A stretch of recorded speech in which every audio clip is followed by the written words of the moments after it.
Chacun a été témoin ces dernières semaines de la polémique suscitée par les fresques pornographiques affichées dans les salles d'internat de grands établissements hospitalo-universitaires. Une pétition signée par plus de 11 000 personnes a réclamé l'interdiction définitive de ces fresques dans tous les hôpitaux publics.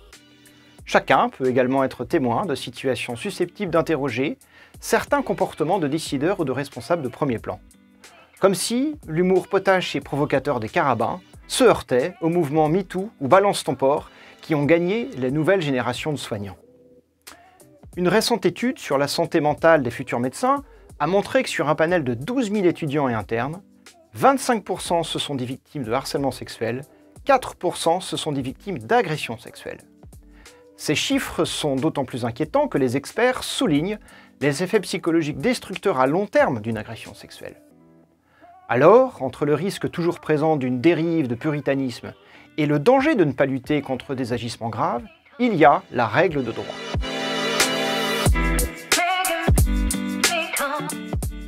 Dans un chapitre relatif aux atteintes à l'intégrité physique ou psychique de la personne, notre code pénal prévoit une répression très sévère de ce qui est dénommé les agressions sexuelles.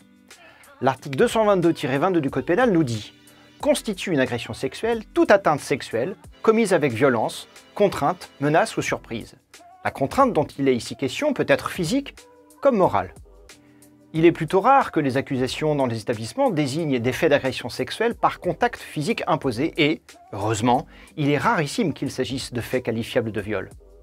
Le plus souvent, il s'agit plutôt de situations de harcèlement sexuel, difficiles à appréhender pour démêler le vrai du faux, d'un ressenti, d'une matérialité juridiquement qualifiable.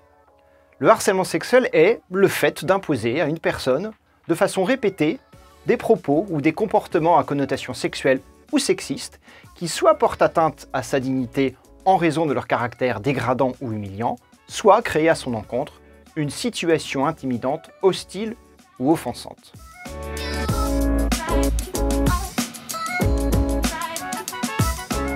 Cette infraction, réécrite par une loi du 6 août 2012, est passible d'une peine de 2 ans d'emprisonnement et de 30 000 € d'amende, sanction qui peut être portée à 3 ans d'emprisonnement et 45 000 € d'amende lorsqu'il s'agit d'un abus d'autorité sur la victime.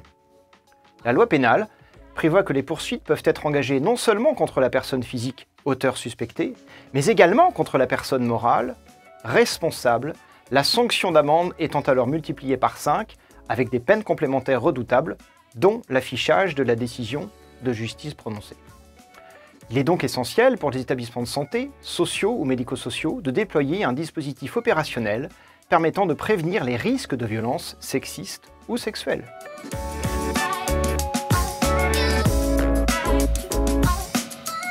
Cela se traduit bien sûr par le déploiement depuis le 1er janvier 2022 d'un référent égalité dans chaque établissement.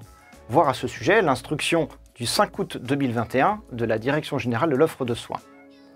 Pour les décideurs et gestionnaires du monde de la santé, cette prévention passe également par une vigilance de tous les instants en cas de plainte, de signalement ou de témoignage préoccupant.